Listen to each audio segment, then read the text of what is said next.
Tengo como una misión de vida, que es la de democratizar la educación financiera para conseguir y lograr todos tus sueños y tus objetivos. Poder elegir lo que quiera, cuando quiera, como quiera, de la manera que quiera. Yo creo que hay mucha falta de educación financiera porque al gobierno, al Estado, no le interesa. Todo el mundo tendría que tener esa responsabilidad de saber generar dinero y también saber gestionarlo y multiplicarlo. En mi caso, el dinero significa libertad.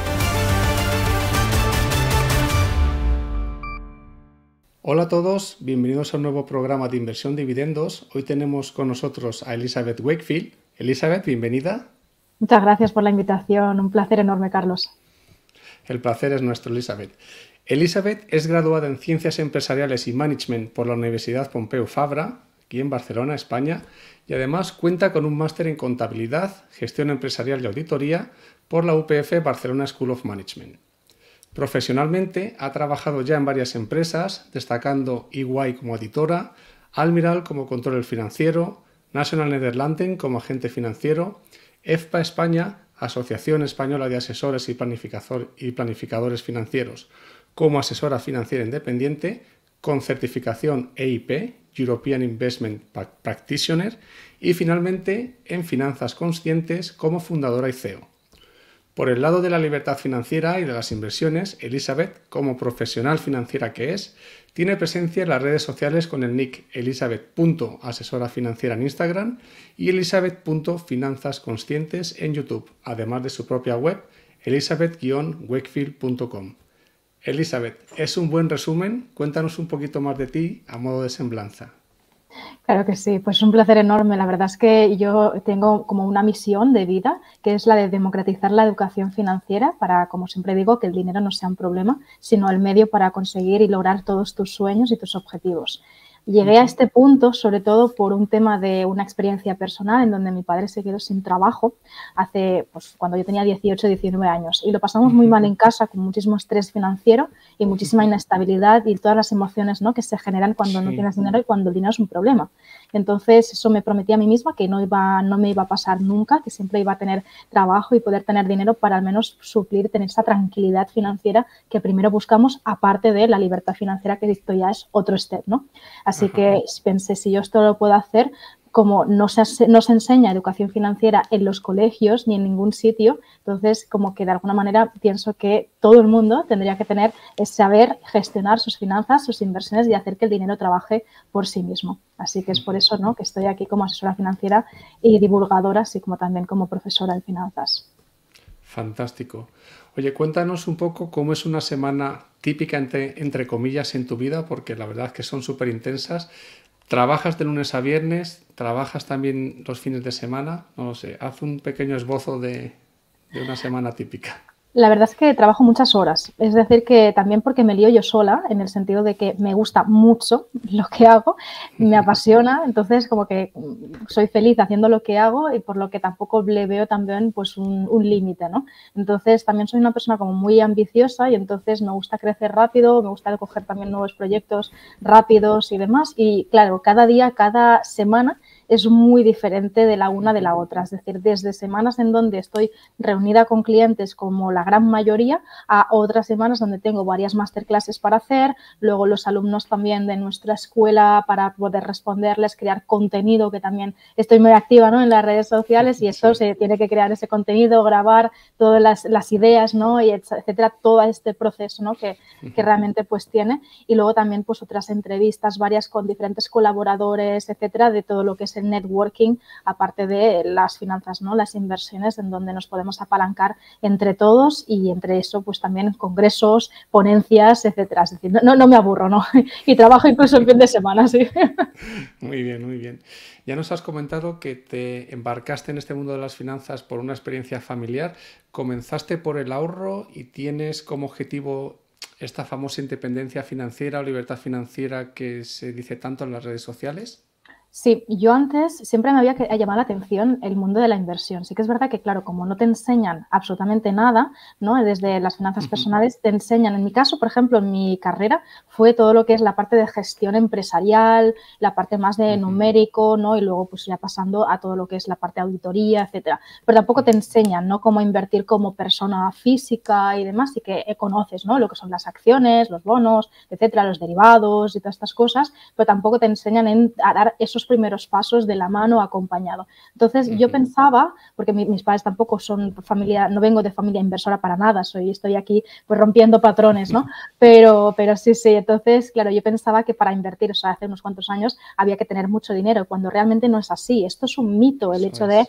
tener mucho dinero para empezar a invertir, que va, si puedes empezar a invertir con 30, 20 euros al mes, incluso, dependiendo de qué vehículos, obviamente, ¿no? Ujú. Pero de poderse, se puede hacer con cantidades muy, muy, muy pequeñas y así entonces fue cuando a medida que me di cuenta de todas estas cosas, empecé ya por el ahorro y yo siempre he sido una persona donde he sabido gestionarme mi dinero bastante bien de pequeña, teniendo presupuestos y demás Ujú. y buscándome un poco las castañas de poder, cómo poder generar más dinero, cómo poder gestionarlo mejor y que me pudiera entonces ese dinero pues cumplir los objetivos que tenía en esos momentos, ¿no? Que quizás pues son más salidas de universitarias, que si ropa, que si móvil y todas estas cosas, hasta que Sí. ya poco a poco te vas dando cuenta que puedes invertir con cantidades más pequeñas, más mínimas y que todo el mundo ya lo puede llegar a hacer. Y mi meta sí es conseguir en donde el dinero, aparte de tener la tranquilidad que tengo ahora financiera, en donde Ujú. pues pase lo que pase, el dinero no es un problema, pues al menos de decir, bueno, pues tengo abundancia financiera en donde pues puedo explayarme y poder también hacer otros proyectos, que uno de mis proyectos de vida también en algún momento me encantaría poder hacer una fundación, una ONG de temas de educación para personas, bueno, niños en este caso, ¿no? En donde quizás pues el nivel de escolarización en sus países no está en el punto Ujú. donde tenemos aquí en España y me encantaría pues poder dedicar este punto del proyecto, que es otro de mis proyectos de vida, pues una persona muy activa. ¿Y en qué porcentaje más o menos hacia esta independencia financiera, entre comillas, total, te encuentras, por así decirlo? Y llegado a ese punto, montarías esta ONG que estás comentando, esta fundación, y tendrías algún hobby más, el resto ya dejarías, entre comillas, de trabajar. ¿Cómo te ves llegado el momento? Yo no creo que deje de trabajar. Sí que es verdad que la independencia financiera está como muy mitificada porque como que la Sí, gente también se cree que va a estar debajo de una palmera con un cóctel, ¿no? Pero y esto exacto. llega un momento en donde después de 6 meses pues quizás te cansas, ¿no? Entonces yo creo que el ser humano está hecho para aportar valor a las personas, para aportar, para compartir también, pues para enseñar y para hacer que la sociedad, ¿no? En general pues vaya increciendo y vaya mejorando también pues en valores y en absolutamente todo, ¿no? Entonces yo creo que llegado a este punto no creo que mi vida cambiase demasiado de lo que ya es ahora, quiero decir que ya me dedico a lo que me gusta propiamente en Ujú. sí y quizás lo que sí que llegaría a un punto donde pues me expandiría muchísimo más, en donde pues habría muchísimas más personas, ¿no? Trabajando también en conjunto, que ya somos unos cuantos, me refiero en mi equipo, pero aún así pues poder llegar a toda España, digamos, eso para empezar y luego ya expandirnos en otros países. Quiero decir que no lo cambiaría para nada, pero quizás dedicaría un poquito menos de horas para poder, pues ya sea también disfrutar más de familia, amigos, etcétera, hacer otras actividades que me gustan, como es el canto, el baile, viajar más a menudo y también iniciar otros proyectos que también me encantan, como es el tema este de la ONG que comentaba. Qué bueno. Mira, te voy a decir una frase ahora acerca de dinero, felicidad y filosofía. Compramos cosas que no necesitamos con dinero que no tenemos para impresionar a gente a la que no le importamos. ¿Qué es para ti el dinero? ¿Qué papel juega en nuestra vida? ¿Y hasta qué punto tú crees que influye en nuestra felicidad y satisfacción? Para mí el dinero es puramente un intercambio. Es un intercambio para ya sea conseguir, por ejemplo, tiempo, conocimiento, necesidades básicas, incluso caprichos. Es decir, es una herramienta que nos permite vivir mejor, más tranquilos, más cómodos y de poder disfrutar, ¿no? A mí también el dinero creo que es muy subjetivo en el sentido de que muchas personas le dan ese significado que para ellos mismos pues es el dinero, ¿no? Como tal, desde poder, desde lo que sea, ¿no? En mi caso, el dinero significa significa libertad.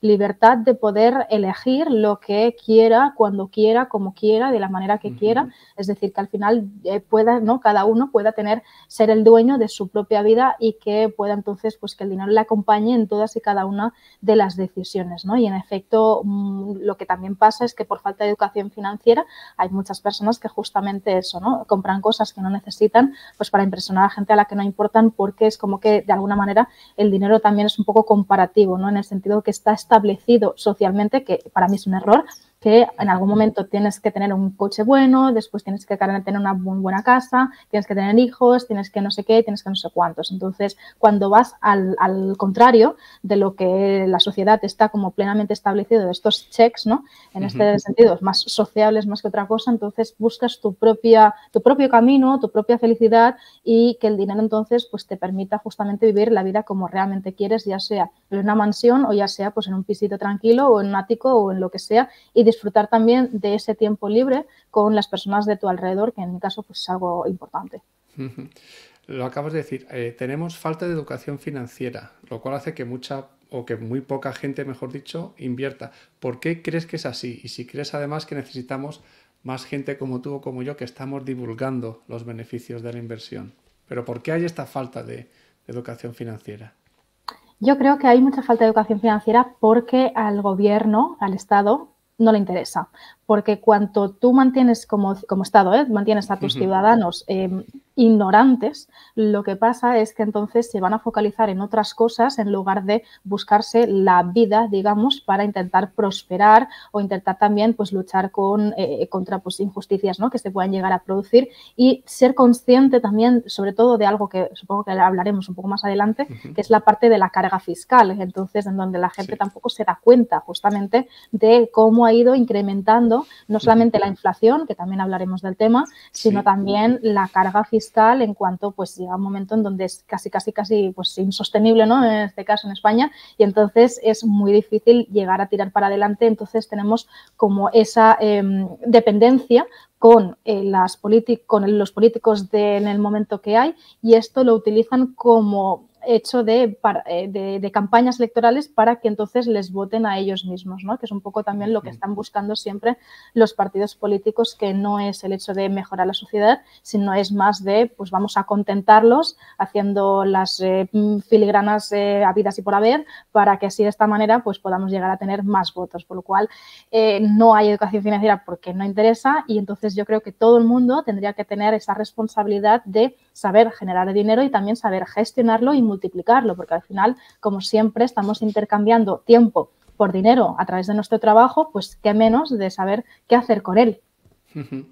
Oye, ¿qué les dices a las personas que te dicen, Elizabeth, me gustaría invertir, pero es que no tengo suficiente dinero, no llego a final de mes? Otro comentario muy típico es, no quiero ser el más rico del cementerio, me lo voy a gastar todo, no me interesa invertir para dentro de 15 años estar mejor. A esas personas, ¿qué les dices tú?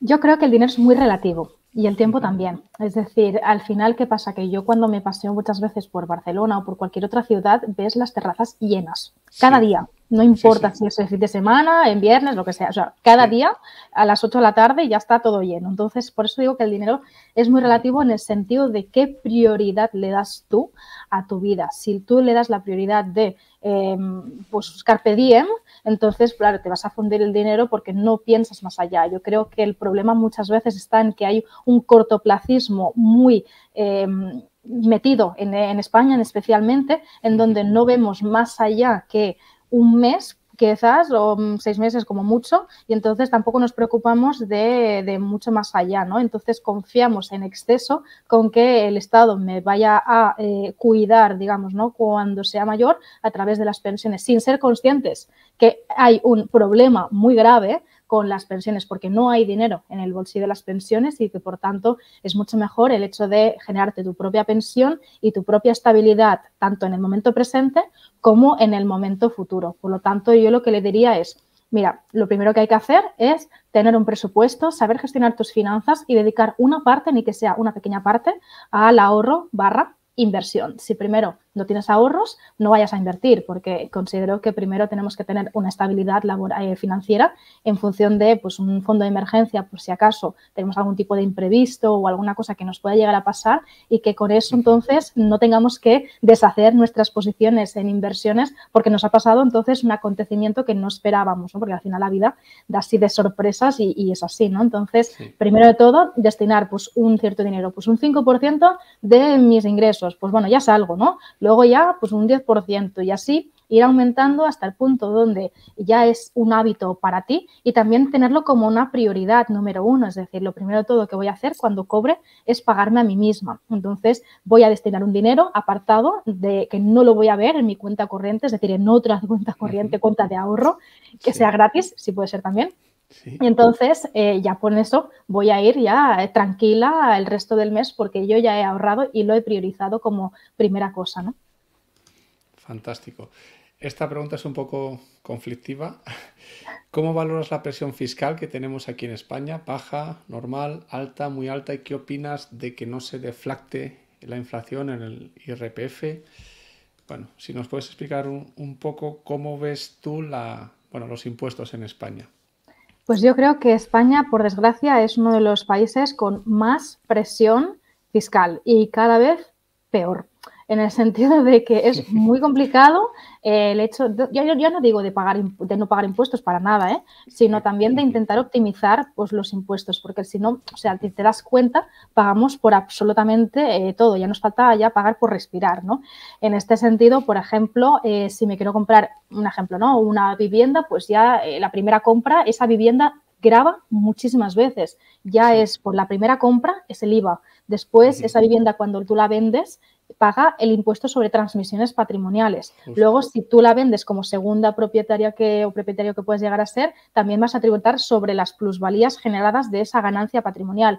Si luego esa vivienda la heredas, ¿no? Es decir, la traspasas a tus hijos y tus hijos la heredan, ya entonces otra vez impuestos sobre sucesiones. Quiere decir que es por activa o por pasiva, siempre acabas pagando, pues ya sea por absolutamente todo lo que puedas llegar a hacer. Entonces ahí el Estado toma tajada de todo, ¿no? Y no digo que yo no estoy en contra realmente de los impuestos, pienso que es necesario para mantener un estado de bienestar, ni que sea mínimo, y para poder cubrir al menos lo básico que cualquier sociedad creo que debería de tener, como es el tema de una educación, una salud, buena salud, incluso también pues ciertos derechos básicos. Pero una cosa es esto y la otra es pues expoliar casi a través de impuestos, porque hay una mala gestión por parte del Estado. Entonces ahí es lo que mi crítica es más por la gestión que hacen de los impuestos, de quizás pues gastos innecesarios, que no más del hecho de pagar o no pagar impuestos como son en otros países, ¿no? Ahí estamos bastante alineados. ¿Y qué opinas de que no se deflacte la inflación en el IRPF? Y también, ¿cómo explicas tú el impuesto de seguridad social que paga una empresa por el trabajador? Si ese impuesto es está más asociado, sí, al trabajador, o es algo que es más de la empresa y que, por tanto, a los trabajadores nos debería de dar igual. O sea, la deflactación de la inflación en el IRPF y la seguridad social que los trabajadores no vemos en nuestra nómina.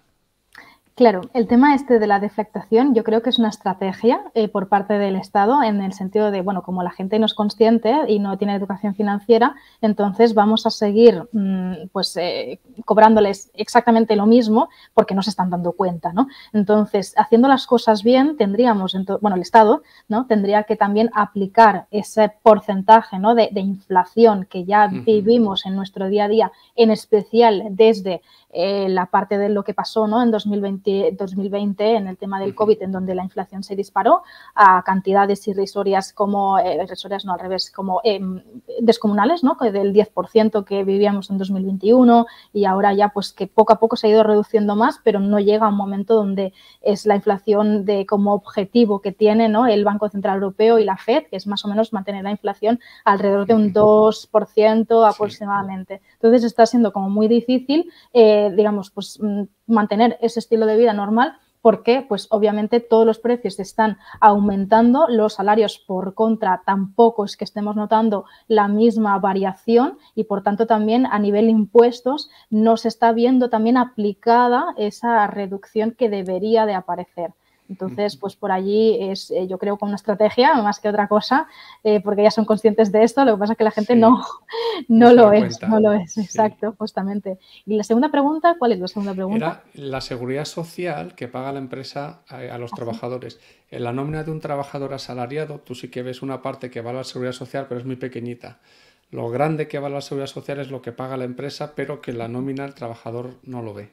Claro, exacto. Esto es una de las cosas que también considero que las personas deberían de ser conscientes en el sentido de que es muy complicado, creo que especialmente para las pymes, para las grandes empresas quizás no tanto, ¿no? Pero para las pymes, yo como empresaria que soy también, me es difícil poder llegar a contratar y dar estabilidad a las personas, ¿no?, que trabajan en mi equipo, justamente porque hay que pagar como alrededor de un 40% el empresario y que el trabajador no lo ve. Por lo tanto, por aquí también hay una gran parte de expolio casi fiscal, en donde pues tampoco somos del todo conscientes y creo que la transparencia debería de ser algo importante para que justamente la gente al menos sea consciente de lo que le está costando, ¿no?, a la empresa mantener ese trabajador en nómina. Perfecto. Pasando ahora al bloque un poquito de estrategias de inversión. Bueno, existen numerosos instrumentos para invertir, muchas estrategias. ¿Cuál ha sido tu evolución al respecto y cuál recomendarías para la gente normal que nos está viendo y que quiere comenzar a invertir de una manera, bueno, sencilla, lo que va aprendiendo? Claro, totalmente. Yo creo que, en efecto, ¿no?, hay muchísimos vehículos de inversión. Yo creo que también hay para todos los gustos y, sobre todo, también para todos los niveles. En este sentido, hay que pensar si, por ejemplo, tengo el conocimiento o el tiempo suficiente como para dedicarle o quizás quiero algo un poco más pasivo en donde yo voy invirtiendo tranquilamente, yo me dedico a mi trabajo o mis cosas y simplemente pues ese dinero va creciendo. Entonces, por aquí hay miles de vehículos en donde te proporcionan esa pasividad o esa inversiones un poco más activas, al igual también de la formación que deberíamos de tener a la hora de meternos en cualquier cosa, ¿no? Entonces, en este caso, creo que de lo más fácil puede llegar a ser es, pues, partiendo, por ejemplo, hablando en bolsa, me refiero, en todo lo que es la parte de fondos de inversión, desde robo-advisors, que para mí sería lo más simple, lo más fácil y lo más pasivo que puedes llegar a existir, siempre y cuando seas consciente de que tú no vas a poder escoger qué fondos tiene esa bolsa, sino que son los establecidos y ya está, ¿no? Luego el hecho de pasar a decir, bueno, pues yo me creo mi propia estrategia de fondos de inversión indexados o no y después aquí yo ya voy viendo, voy avanzando en esa escalera de más complejidad y más conocimiento y más de todo y más experiencia a través ya de pues, fondos de gestión activa, ETFs y ya luego las acciones, que también es una muy buena propuesta, pero creo que debería todo el mundo que se mete en acciones quizás debería de saber un poco de qué va y sobre todo pues saber hacer un buen análisis, porque si no entonces a veces se cometen errores de me ha dicho el gurú de turno o lo que sea que invierta aquí, pero no sé muy bien lo que estoy haciendo, si la empresa entonces va a tener buenos beneficios, de una buena prospección de facturación y la deuda también que tiene la empresa, entre otras cosas, y entonces ya luego pues pasan los problemas de no, es que he invertido en bolsa y he perdido. Bueno, normal porque no sabíamos lo que estábamos haciendo. Entonces aquí diferentes casuísticas en función también, pues lo que decía, de lo que uno pues esté dispuesto a invertir de tiempo, de conocimiento, partiendo de la base que creo que todo el mundo debería de saber, ni que sea un mínimo de finanzas e inversiones para poder gestionar su dinero ahora y siempre. Claro. Pongamos de ejemplo a alguien que lo que quiere es tener rentas pasivas, ¿vale? Y hay como dos modelos fundamentales. Uno, comprar propiedades para alquilarlas y que te vayan dando esta renta mensualmente. Y el otro modelo, que por aquí nos gusta mucho, son los dividendos. Tú, entre estas dos opciones, ¿con cuál te quedas o qué ventajas y desventajas le ves a cada una? Sí, yo creo que también depende mucho de nuestra estrategia. Es decir, yo como asesora financiera independiente no creo que haya como una fórmula mágica ideal y que todo el mundo debería de seguir, sino en función de lo que a cada uno le pueda llegar a resonar dicha estrategia, ¿no? Entonces, por ejemplo, comparándolos los dos vehículos y las dos modalidades de inversión, creo que en la parte de las acciones y por por tanto, de los dividendos, es una estrategia en donde ya puedes llegar a obtener beneficios desde el minuto 1 porque no vas a pagar un sobrecoste que tiene por contra la inversión inmobiliaria con sobre todo el ITP, ¿vale? Que vendría siendo pues que ya empiezas en negativo, este impuesto sobre transmisiones patrimoniales.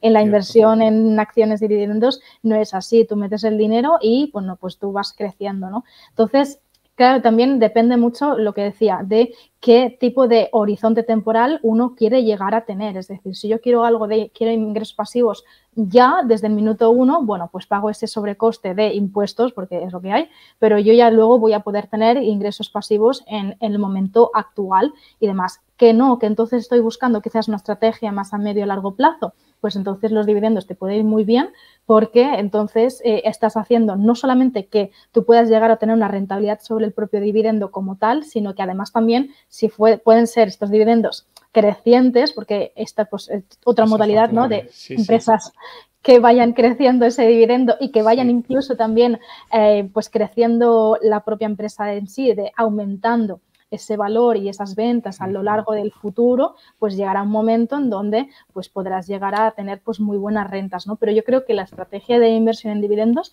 es más para ese medio largo plazo y no tanto para el momento actual, a no ser que tengas muchísimo dinero, que entonces sí que ya pues no habría ningún problema.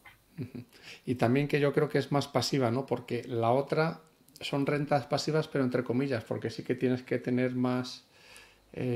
estar atento, digamos, a cualquier problema que haya con la propiedad. Los dividendos es más Claro, raro eso que también haya. depende de lo que uno quiera hacer, en el sentido de, es cierto que dentro de la inversión inmobiliaria hay unos costes asociados, en las inversiones en dividendos no, como es lo que decíamos, ¿no? Que para entrar ya tienes que pagar el impuesto sobre transmisiones patrimoniales, pero durante el momento que tienes entonces esa vivienda, esa propiedad, tienes que pagar el IBI, tienes que pagar las basuras y unos costes asociados como el seguro del hogar, etcétera, etcétera, ¿no? Entonces ahí está como que la rentabilidad te tiene que realmente salir muy bien y que aquí depende de dónde compremos, de qué modalidad y depende del precio, pues puede ser que tengamos rentabilidades muy interesantes como, por ejemplo, de un 8, 9, 10% neto, como quizás rentabilidades un poco más mediocres, comprando quizás en grandes ciudades que son pues Madrid y Barcelona, en donde los precios son tan altos que quizás pues, la rentabilidad es muy mínima y tienes que meter mucho dinero de entrada, aunque te apalanques, ¿no? con la hipoteca. Entonces, claro, depende de un poco lo que tú quieras hacer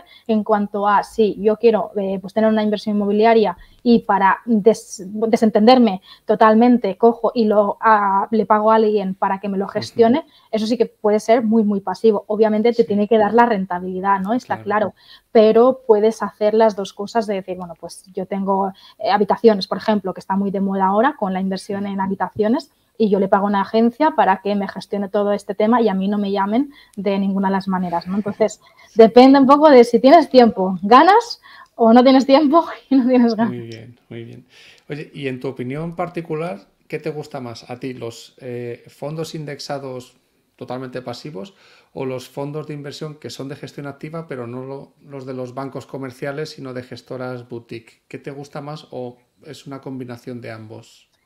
Yo creo que una combinación de ambos estaría muy bien, sobre todo en función de la temporalidad que quieras llegar a tener, en el sentido de que cuando invertimos en fondos indexados, para mí la temporalidad ideal vendría siendo más a largo plazo, tipo 10 años, 15, 20 años, ¿no? ¿Por qué? Porque es muy difícil, y los estudios así lo demuestran, las estadísticas, que un fondo de gestión activo y sus gestores sean capaces de forma permanente de estar constantemente batiendo al índice de referencia, ¿no? Sí. Pero sí que es verdad que cuando invertimos más a medio plazo, por ejemplo, pues 5 o 10 años, inferior a 10-5 años, creo que no tiene sentido invertir en fondos porque no le estamos dando el tiempo suficiente y necesario como para que crezca. Entonces, vamos a decir 5 o 10 años. A mí me gusta la gestión activa porque sí que buscando y analizando bien, como me gusta hacer a mí, encuentras pues joyas increíbles en donde pues te das cuenta que el equipo gestor, por ejemplo, son gente especializada en su temática en concreto y entonces entiendes cómo ha ido, pues cuál es la política del fondo, cuáles entonces las empresas que hay detrás, cuál es exactamente pues toda la experiencia que tiene el equipo de gestión y que te das cuenta que pueden llegar a superar al índice de referencia tranquilamente y hay muy buenos fondos, lo que pasa es que se desconocen y la gran mayoría también de decir que son fondos extranjeros fuera de España, ¿no? En la gran mayoría hay algunos fondos españoles españoles que tiene, pero Sí, sí. muchos de ellos son fuera de España y entonces creo que, bueno, soy muy partidaria de hacer pues una combinación de ambos incluso. Perfecto. Ahora que la inflación está todavía bastante elevada, ¿tú cómo ves la renta fija, la inversión en bonos? ¿Es algo que te interesa o La siempre verdad es que renta a variable? mí no soy muy partidaria de la renta fija, te voy a decir, ¿eh? Muy bien. No me gusta demasiado. Entonces, básicamente porque al final, claro, ¿qué pasa? Que yo soy muy partidaria de invertir en activos y en modalidades de inversión cuya rentabilidad te supere la inflación, porque es que si no te supera la inflación es que no estamos haciendo prácticamente nada, no estamos Claro, ganando, ¿no? Seguimos perdiendo, no tanto, pero seguimos pero perdiendo. seguimos perdiendo, sí. Claro, exacto. Entonces, la renta fija raramente te va a superar la inflación, al menos tal como está ahora, que estamos en un momento de inflación del 2% ahí, pues donde veníamos ya pues de hace unos cuantos años, donde estaba más o menos controlado. Bueno, todavía, ¿no? Pero es que hoy en día está la cosa bastante mal y claro, es muy complicado que una renta fija te vaya a superar estos porcentajes de rentabilidad para mí mínimamente aceptables, ¿no? Y luego está otra cosa que también habría que entender, que al final la renta variable, claro, mucha gente le da miedo porque es más volátil y porque no sabes, ¿no? Rentabilidad que te va a dar. Pero es que si nos paramos a pensar y tenemos una perspectiva totalmente externa, te das cuenta que estamos constantemente consumiendo empresas desde el momento en que nos despertamos hasta el momento en que nos vamos a dormir. Entonces, Sí, que haya una quiebra general de todas las empresas es que es altamente improbable, porque es que ni siquiera incluso con el COVID en 2020, donde estábamos todos encerrados, cierto. también dejamos de consumir, porque es que al final estábamos entre Netflix, YouTube, Amazon, que estamos ahí pidiendo cosas, incluso Sí, muchas empresas se reinventaron para comida a domicilio y demás, que al final ese consumo no dejó de existir. Entonces, claro, tenemos que pensar que cuando nos despertamos, lo primero que hacemos es encender la luz y ya estamos consumiendo energía. Nos sí, duchamos, estamos consumiendo agua, desayunamos, estamos consumiendo alimentos. Entonces, es que, claro, es muy difícil que todas las empresas es que vayan a quebrar porque tendríamos que estar pues mirando la pared todo el día sin hacer absolutamente nada, lo sí, cual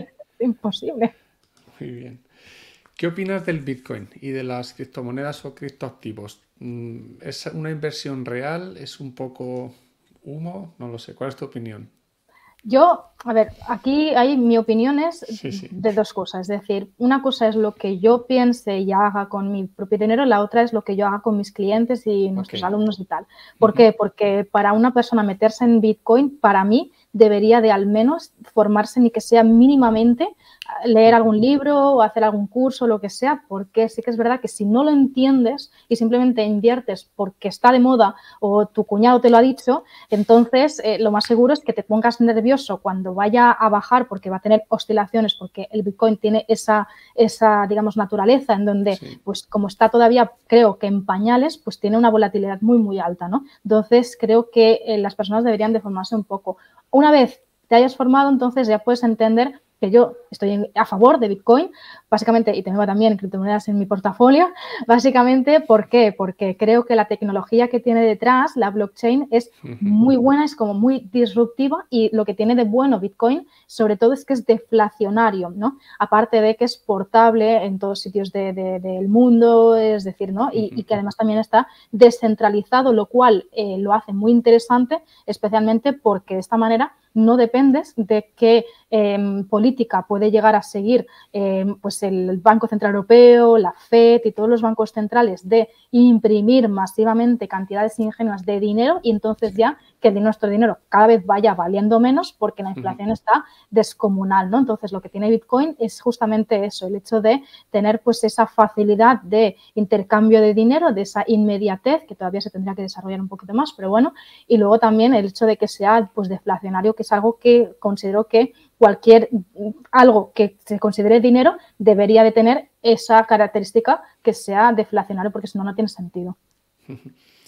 Cada vez que pregunto del Bitcoin me viene a la mente que el minado de los últimos Bitcoins cada vez consume más recursos y me salta la pregunta de cuál es tu opinión sobre la inversión ESG de sostenibilidad, etcétera. Si te guías por empresas que sean sostenibles y también cuál es tu opinión sobre empresas o sobre la compra de empresas que son de tabaco mientras sean legales, pues invierto lo que dé más rentabilidad y ya está. Claro, sí que es verdad que llega un momento en donde cada vez pues el mundo está yendo en un punto de insostenibilidad y que cada vez, pues, por ejemplo, ¿no? La ONU, por no ir más lejos, una de sus propuestas de la Agenda 2030 es el de intentar mantener pues esa sostenibilidad, esa pues no contaminación, ¿no? Etcétera. Y por eso se están intentando pues llevar a cabo ciertas políticas para que así sea, que creo que todavía le queda bastante, ¿no? Entonces, para intentar al menos poder aportar nuestro granito de arena, estaría muy bien pues poder tener pues inversiones en empresas que sí que tienen en cuenta esa huella de carbono o lo que sea y que por tanto pues estaría muy bien el hecho de considerarlo, porque así es como cuando tú reciclas en casa o no reciclas. Yo, para mí es algo muy básico el hecho de poder reciclar y demás y no, bueno, pues no desaprovechar los recursos, y lo mismo con nuestras inversiones. Claro que yo también lo pregunto, ¿no? Es algo que cada persona, ¿no? Tiene que tomar una decisión. No, yo no voy a tomar la decisión como tal, sino que la persona como en sí debería de tomar esa decisión sobre si es importante para él o para ella. Muy bien. ¿Cuál es tu opinión sobre la sobreinformación que tenemos hoy en día? De todo tipo de noticias, tanto para comprar como para vender, pues no sé, una empresa, un fondo. ¿Crees que es bueno o positivo porque estamos constantemente informados? ¿O crees que es todo lo contrario, que tenemos tantas noticias que hace que no tengamos calma y claridad para mantener una inversión durante mucho tiempo? Sí, yo creo que es algo en donde está muy bien tener información y que cada vez haya más accesibilidad, eso estoy completamente de acuerdo, pero tenemos un exceso de información también. Es decir, que en este sentido hay muchísimas personas que comparten contenido, yo incluida, en donde pues también vamos aprendiendo a que todo el mundo pues pueda tener un mínimo de educación financiera e inversiones. Ojo, que aquí yo creo que las personas que nos dedicamos a esta divulgación en las finanzas y las inversiones, creo que deberíamos de también, pues, el hecho de informar de algo en cuanto a decir los pros y, o sea, ser lo más transparentes posibles, decir pros y contras, y que evidentemente no es una opinión de inversión, sino que cada persona es única y diferente y no todo será para todo el mundo, ¿no? Entonces yo a veces veo también por internet a personas que quizás pues te recomiendan de invertir en X, Y y Z cuando quizás se dejan digamos, pues en toda la explicación cosas importantes porque, bueno, pues quizás tienen unos objetivos comerciales quizás detrás o por algún motivo que no suele entonces explicar pues qué pasaría en caso de o cualquier cosa. Yo, por ejemplo, me viene a la mente una persona en Instagram en donde pues haciendo una encuesta con sus seguidores crearon una cartera de acciones para invertir. Y claro, eso cuando yo lo vi me quedé como muy sorprendida porque dijo, cuidado con esto, o sea, cuidado, no todo el mundo puede llegar a ser capaz de aguantar el nivel de riesgo de esa cartera que entre todos, ¿no?, se creó, cuando quizás las personas no entienden qué hay detrás, ni qué empresa es, ni qué situación financiera y económica hay en esa propia empresa y van a invertir sin saber realmente lo que están haciendo. Entonces, creo que está muy bien poder tener un mínimo de información, pero que todo el mundo debería tener esa responsabilidad de formarse, ni que sea mínimamente en finanzas e inversiones, para desarrollar un criterio propio. Con toda la experiencia que ya tienes, Elizabeth, ¿qué consejo te darías a ti misma con 18 años o qué consejo le dirías a las personas, bueno, de esa edad o de 20 años que nos estén viendo, escuchando? Yo creo que el consejo que me daría si empezase y tuviera 18 años es que de empezar ya. O sea, es algo que de las cosas que yo me arrepiento. De hecho, Warren Buffett también una de las cosas que se arrepienta. De repente, él empezó también súper joven. Súper joven, sí, por eso que es que tampoco se puede quejar, ¿no? Y ahora tiene 90 años, pero que dijo también en algunas entrevistas, decía que no, ojalá no hubiese empezado a invertir con 6 años, ¿no? O 7 años, entonces de clase. Con 3. O con 3, exacto. Entonces, yo creo que uno de los consejos que me hubiese dado en su momento es, tranquila, tú para invertir necesitas nada, las ganas y ni siquiera con 20, 30 euros, que es súper fácil, y lo dejas ahí automatizado y ya está, que no necesitas tener millones y cantidades ingenuas de dinero, porque realmente el poder del interés compuesto, que es el efecto bola de nieve, Y esto Sí. va a jugar a tu favor, ¿no? Cuanto más dinero le pongas, obviamente mejor, pero cuanto más tiempo lo dejes y a una rentabilidad, pues cuanto más mejor, pues al final todo esto es un cóctel que suma los ingredientes de todas estas, digamos, factores que acabamos de decir, como para que luego el dinero vaya trabajando por sí mismo y que luego infravaloramos el tiempo cuando realmente juega a nuestro favor. Correcto. Engancho con una pregunta que tengo acerca del interés compuesto y cómo eres tú capaz de explicárselo a tus clientes o a tus alumnos. O sea, con un Excel, con alguna anécdota, la del tablero del Sí. ajedrez, no lo sé. ¿Cuál es tu táctica para que lo entiendan? Claro, total, total. A mí me gusta explicarlo de diferentes maneras, ¿eh? En realidad. Ujú. Me gusta explicarlo a nivel visual, por ejemplo, el efecto este bola de nieve, cuando nos imaginamos estando en una colina y lanzamos una bola de nieve, claro, tú te imaginas que la bola de nieve es que lo estás viendo en tu cabeza, ¿no? Se hace cada Sí, vez más y más grande. Pues sí, claro, le digo, imagínate que tú subes en la otra colina, como es que esté más alta, y hay más recorrido. Al tener más recorrido, pues la bola se hace incluso más grande. Pues este sí, recorrido es el tiempo. Entonces ahí tenemos ya un factor más visual. Y luego me sí. gusta también el factor más numérico, en donde a través de un Excel sí que le explico exactamente, pues mira, si metiendo aquí cierto dinero, entonces lo multiplicamos, se genera X, entonces este X lo volvemos a reinvertir y otra vez se genera otra cantidad y así paulatinamente de tal manera que se entiende de las dos maneras posibles. Me ha gustado mucho lo de la montaña, está muy bien.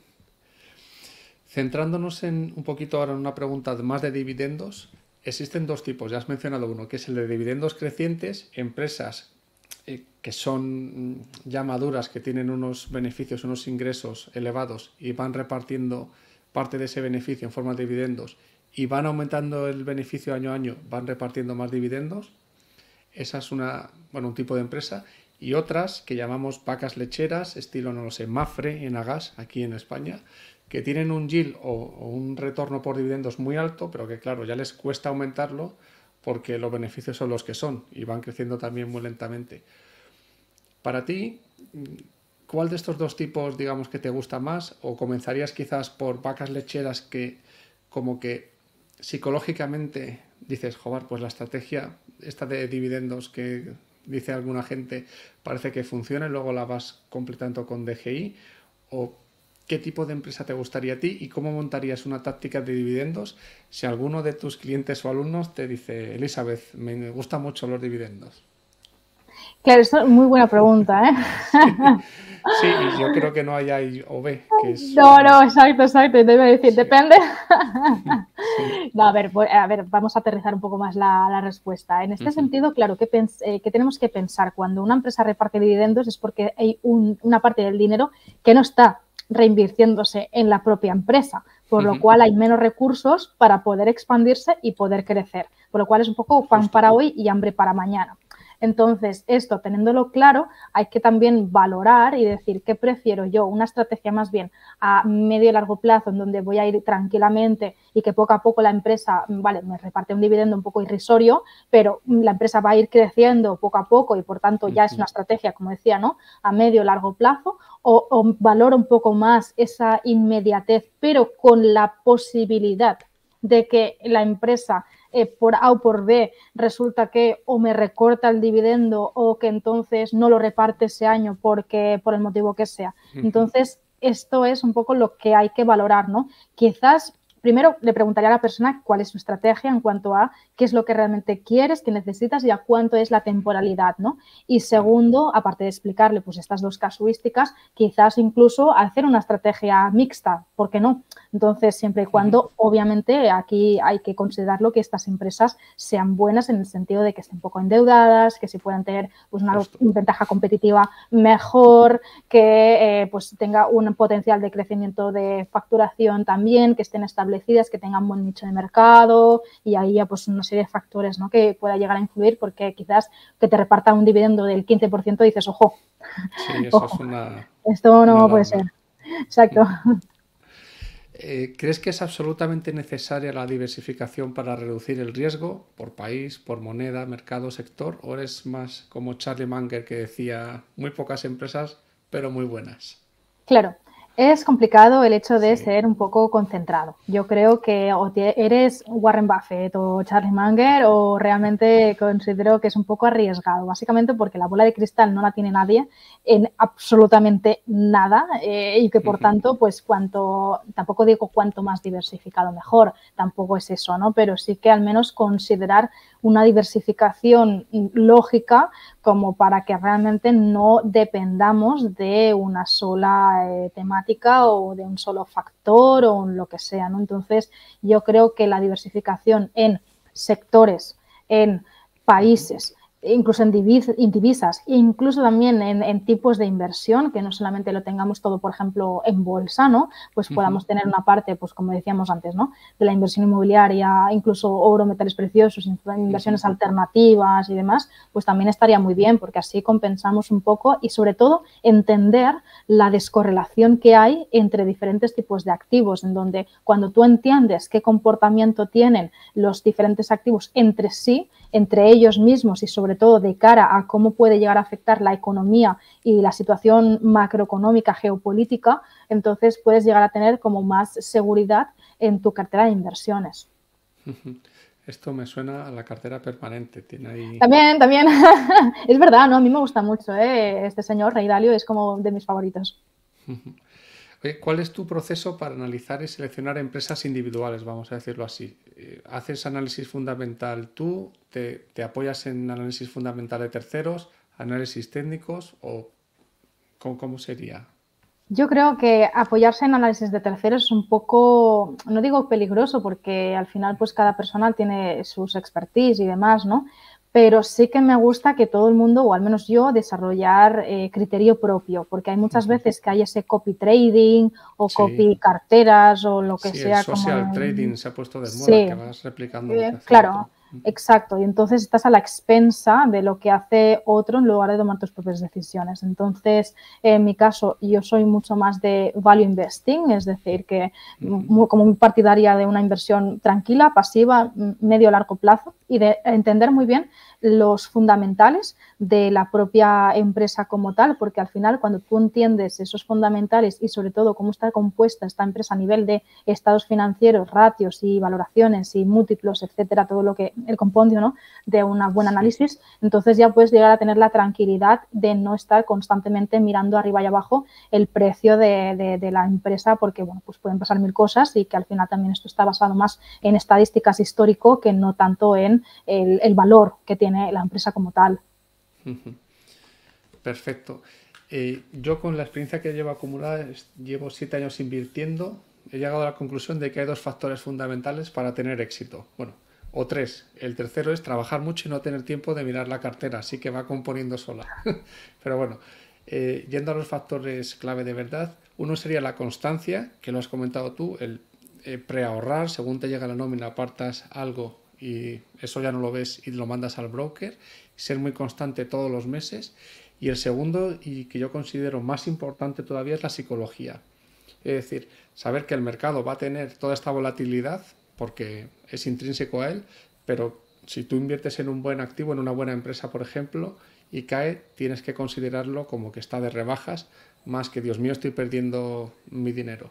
Entonces, ¿cómo valoras tú estos dos factores, constancia, psicología, y si crees que hay algún otro que también sea muy importante para tener éxito a largo plazo invirtiendo? Sí, la de ojos que no ven, corazón que no siente. Justo, sí. Es verdad, es que al final yo creo que las inversiones no podemos estar tocando arriba y abajo constantemente la cartera de inversión, porque es que si no, es un poco lo que decíamos, ¿no? No le estás dando el tiempo suficiente a la inversión como para crecer. Y a mí me gusta explicarlo como una historieta, como si tuviéramos unas semillas y entonces estamos plantando pues, estas semillas. Claro que al día siguiente es que no vas a tener una planta hasta aquí. O sea, es que va a Justo. necesitar ese tiempo de ese riego constante, de ponerla al sol, de tal, de darle un poco pues ese cariño y ese abona que necesita la planta. Pues esto al final la naturaleza es muy sabia. Esto es lo mismo con las inversiones. No podemos esperar de la noche a la mañana resultados milagrosos y tampoco de golpe pues ir tocando cosas porque esto ya es trading, que esto ya es otra cosa, no estoy en contra, simplemente que es un trabajo, para mí creo que es un trabajo, no tanto una Sí. inversión pasiva como tal, y consideramos también que el hecho de cuando hayan momentos de bajada no ponernos nerviosos en el sentido de si estamos seguros de lo que estamos haciendo y de las empresas que hay detrás en cuanto a si tenemos un stock picking, en cuanto a una cartera de empresas o unos fondos de inversión en donde hemos estudiado las empresas que hay detrás, que es uno de los factores más importantes, entonces al revés, tenemos que pensar de decir gracias que tenemos ahora rebajas y por tanto puedo invertir más porque llegará un momento en que pues se va a mejorar el precio porque bueno, pues ha habido un momento de una de ineficiencia de mercado por el motivo que sea, geopolítico, económico o por alguna razón, ¿no? Por los resultados también o cualquier historia, pero que al final eso va a ir a favor nuestro porque más rentabilidad vamos a llegar a tener al comprar un precio muy, muy, muy barato. Sí, y cuando esto ocurre, aunque la teoría está clara, pero luego tienes que verte en esa situación como en el COVID, por ejemplo, cuando cayó la bolsa a plomo, ahí hubo mucho miedo. Te llaman tus alumnos, te llaman tus clientes y tú cómo reaccionas para tranquilizarles. ¿Qué les puedes decir en ese Claro, momento? en este Es caso, a ver, difícil. sí que es verdad que si pasan cosas en los mercados, a mí me gusta más enviar un correo masivo de Ujú, explicar pues qué es lo que está pasando para pues también tener esa proactividad en cuanto a bueno, pues a informar, ¿no? De lo que tal. ujú, Entonces, y ser muy consciente también de decir, bueno, pues aquí tienes básicamente tres opciones. La primera sería mantener, que vendría siendo para mí lo ideal, porque ya por eso ujú. hemos creado esta estrategia, ¿no? La segunda sería quitar, que no te lo recomiendo, porque cuando tú no desinviertes, no tienes pérdida, simplemente que es Correcto. una valoración y ya está, no Eso es. estás perdiendo literal. Y Ujú. tres, pues poder aportar más, que vendría siendo lo ideal, porque así de esta manera Sí, estamos sí. comprando en rebajas, ¿no? Y esto también me gusta explicar con ejemplos muy aterrizados del día a día actual, en donde, pues imagínate que tú tienes una taza, en donde, pues esa taza en el valor de mercado normal está a 20 euros y por tanto tú tienes 20 euros. ¿Cuántas tazas te puedes comprar? Una. Pero si Ujú. resulta que estamos ahora en julio y que están las rebajas, esa taza baja a 10 euros, es decir, una rebaja del 50%, y tú sigues teniendo 20 euros, ¿cuántas tazas te puedes comprar? Dos. Entonces, esto es exactamente lo mismo, pero con las inversiones. Justo. Tal cual.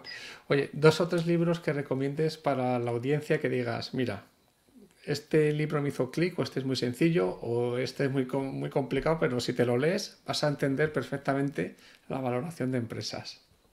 Es complicado, esto de los libros, porque a mí me gusta Sí, mucho sí. leer, O algún me programa, encanta, algún podcast, lo que entonces quieras. Bueno, es difícil. Pero bueno, sí. yo creo que, por ejemplo, podría ser el de inversión, no sé ahora mismo cómo se llama, pero hay un libro de estos de Paradamis que se Ujú. llama, creo que Invierte tus ahorros y multiplica tu dinero, si no recuerdo mal. Vale. Y ahí es un libro como así como para dummies, en unas explicaciones muy sencillas y te toca Ujú. muchísimo, ¿no? De toda la temática de inversiones. Esos Luego suelen está ser también, gorditos, los de sí, Pardami suelen ser gorditos, pero bueno, son gordos, sí, cubre exacto. Pero todo. claro, lo ves todo, entonces dices, Claro. bueno, pues tengo una visión general, ¿no? Ujú. Sí, sí. Luego está, por ejemplo, otro libro que me gusta también mucho, tanto la parte uno como la parte 2, que es como muy sencillo también, e incluso hasta divertido para de poder leer, que es el de Invierte en ti y invierte con poco, que sería la segunda parte de Natalia de Ajá. Santiago. Y creo que esto es, pues eso, ¿no? Como muy aterrizado e incluso, pues eso, divertido de hasta de leer. Sí, sí. Qué bueno está. Ese no lo había oído. Me lo apunto, esos dos. ¿Qué opinas del estoicismo? Que a mí es una filosofía que me gusta. O si tú tienes alguna otra filosofía o estilo de vida, idea, que haga que, bueno, tengas una vida más plena, más tranquila, que te centres y pongas foco en lo importante y te aísles de todo el ruido. Sí, yo creo que también soy muy partidaria de Marian Rojas, en donde ella, por ejemplo, a mí me gusta mucho, ¿no? Como psicóloga y como comunicadora, porque creo que muchas veces lo que pasa en la sociedad es de que nos sobrepreocupamos de acerca de absolutamente todo y nos genera entonces un exceso de cortisol en la sangre increíble, de tal manera que llegamos a pasarlo mal por estrés, Sí, ¿no? Entonces, sí. creo que la simplicidad y el hecho de decir, intentar pensar de forma positiva, vas a entonces cambiar tu frecuencia a nivel mental y vamos entonces a atraer también, pues poco a poco, no digo que sea de la noche a la mañana, pero cosas buenas y también a intentar simplificar y sobre todo también de racionalizar las cosas en cuanto a no darle más vueltas de lo que realmente tiene que ser e intentar también focalizarte en eso de qué puedo hacer para intentar solventar esta situación actual, con quién tengo que hablar o que tengo que pensar, qué se me ocurre, y utilizar la cabeza para buscar esa solución en lugar de alarmarnos. Y que el sol saldrá mañana por la mañana y ya está. Sí, exacto. Esta pregunta te va a sorprender, pero siempre la hago. Elizabeth Wakefield, ¿es feliz? ¿Y qué entiendes por felicidad para ti? Felicidad con mayúscula. Sí, yo la verdad es que me considero muy feliz, me gusta mucho mi vida, me encanta lo que hago, me gusta un montón. Es verdad que quizás pues habría gente que diría, ay, pues trabajas demasiadas horas y yo no te envidio para nada. Bueno, pues que mi vida me encanta. Trabajas media jornada de 9 a 9. Exacto. ¿No? Entonces, no está mal. Sí, sí, porque, o sea, me gusta mucho mi vida porque al final, primero, me siento útil, me siento que aporto valor a las personas y esto me llena por dentro. Me encanta ver cómo las personas pues pueden mejorar su vida financiera y que gracias a los ingresos pasivos que generan o su cartera de inversiones o lo que sea, pueden llegar a alcanzar pues esa vida que quieren, ¿no? Y cuando hablo con clientes en donde pues me dicen, ostras, ha sido un placer conocerte, que estamos súper contentos, que estamos generando ingresos y que gracias a eso hemos podido, pues por ejemplo, mudarnos a Australia como queríamos, o puedo disfrutar de las vacaciones con mi hijo sin que esto sea un problema de no tener dinero o cosas así. Entonces esto realmente es como que me emociona bastante y que me llega, ¿no?, dentro. Entonces eso me gusta mucho, y más también porque tengo una vida en donde pues no, o sea, trabajo en equipo y nos llevamos muy bien también todos. Es como que no tengo pues esa cortar de, no sé, como que me cortan las alas, ¿no? Y que puedo llegar a expandirme pues cada vez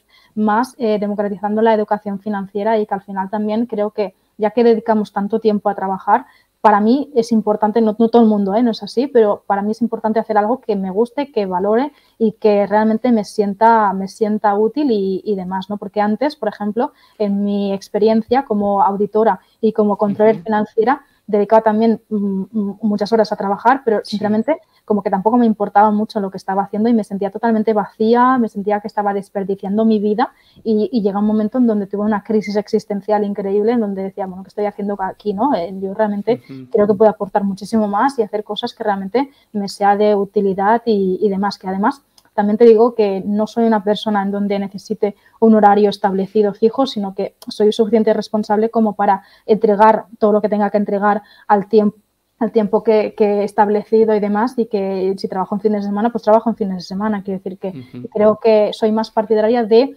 la productividad y de realmente trabajar por proyectos y por plazos y por tiempo, que no tanto por la cantidad de horas que le des a un trabajador y que luego no sepa ni qué está haciendo, porque primero no está motivado y segundo tampoco necesita esas cantidad de horas porque quizás no lo requiere en ese momento dado, ¿no? Y esto me interesa, ¿cómo fue el proceso, que no es sencillo, de saltar del mundo corporativo a ser la dueña de ti misma, vamos a decirlo? Porque sí que es verdad que llegó un momento, como has comentado, que decías, joder, no estoy aportando todo lo que puedo aportar, el trabajo no ha terminado de llenarme, pero al final es como la seguridad corporativa versus, bueno, aquí estoy yo sola, a ver cómo soy capaz de tirar para adelante.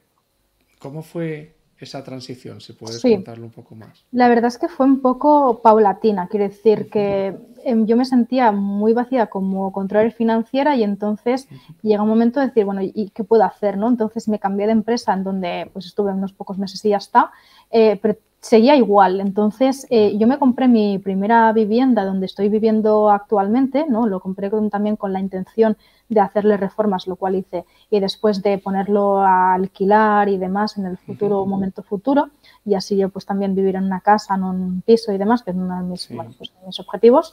Y entonces hubo una persona donde era asesora financiera y ella me ayudó muchísimo con todo lo que es la búsqueda de vivienda, quiero decir, de la hipoteca, y gracias a ella la verdad es que se esmeró muchísimo en que pues pudiera tener la máxima financiación, y realmente fue así, ¿no? Entonces ahí me di cuenta del trabajo que hacía ella y que hizo conmigo, en donde pues gracias a su esfuerzo, trabajo, su dedicación, pude yo pues cumplir un sueño que yo tenía en esos momentos, y entonces me di cuenta de que yo también quería hacer eso, ¿no? Entonces, pues por activa o por pasiva me quedé sin el otro trabajo donde yo tenía y empecé como asesora financiera a su lado, como tuve como esa mentora, digamos, en donde pues me fui enseñando a hacer pues una planificación y demás, y ahí poco a poco me fui metiendo en el meollo, y ahí pues hasta el momento en donde dije, bueno, pues esto todo el mundo lo tendría que saber y tendría que poder cumplir sueños, como ha sido yo en mi caso y en mi momento en donde el dinero ha llegado a ser un problema en el pasado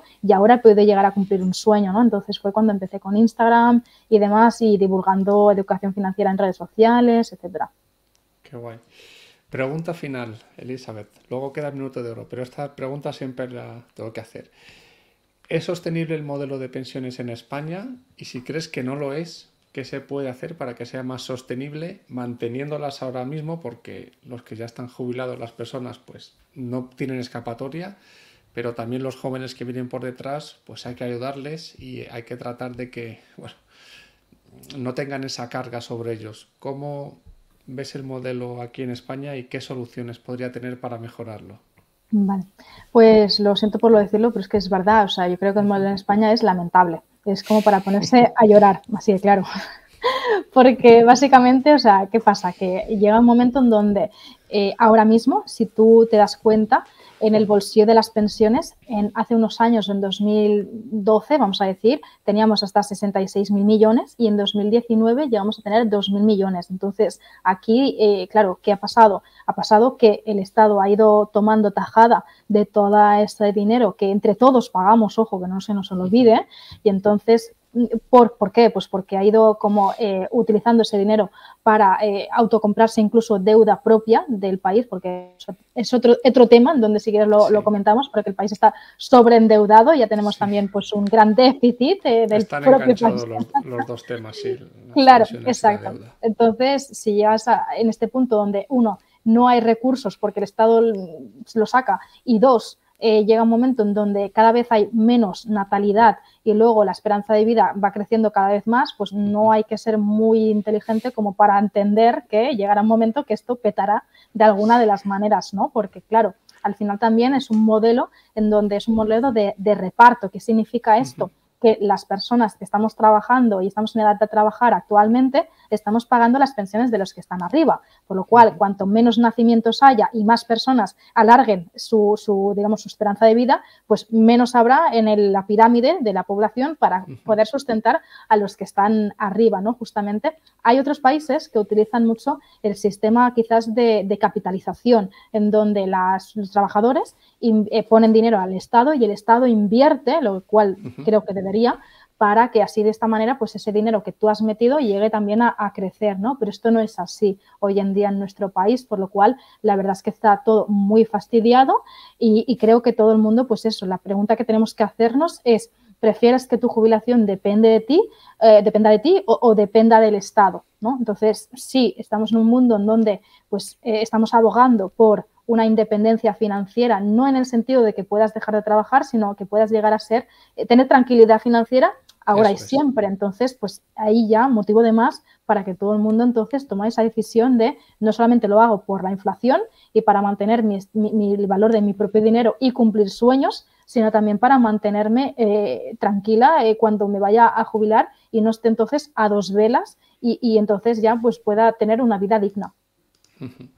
Me gusta mucho ese concepto que también empiezo a escuchar bastante de tranquilidad financiera, porque la independencia es como una utopía ahí al final, pero la tranquilidad es algo que, oye, yo tengo mis ingresos recurrentes o voy construyendo mi cartera y me da tranquilidad, que no puedo dejar de trabajar o tampoco quiero, pero estoy mucho más tranquilo.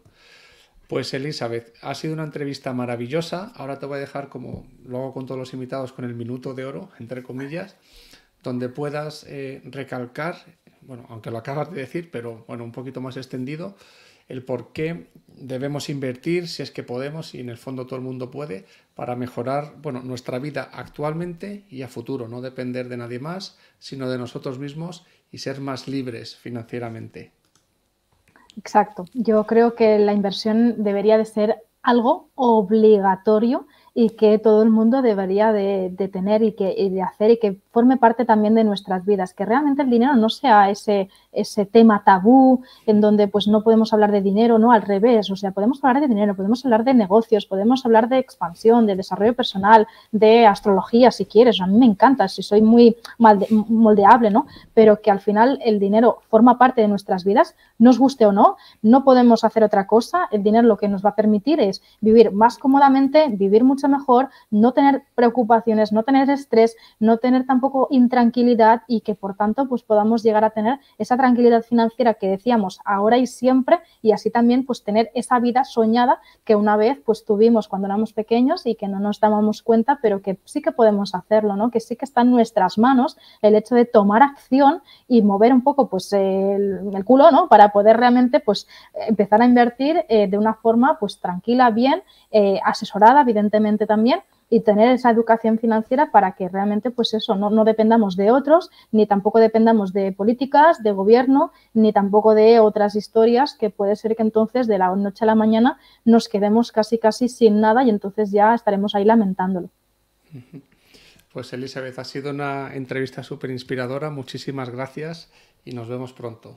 Muchísimas gracias a ti, Carlos. La verdad es que me lo he pasado muy bien, me ha sido súper rápido y podríamos estar aquí hablando horas y horas acerca de inversión. Podemos repetir en cualquier momento, sin problema. Perfecto. Gracias. Chao. Hasta luego.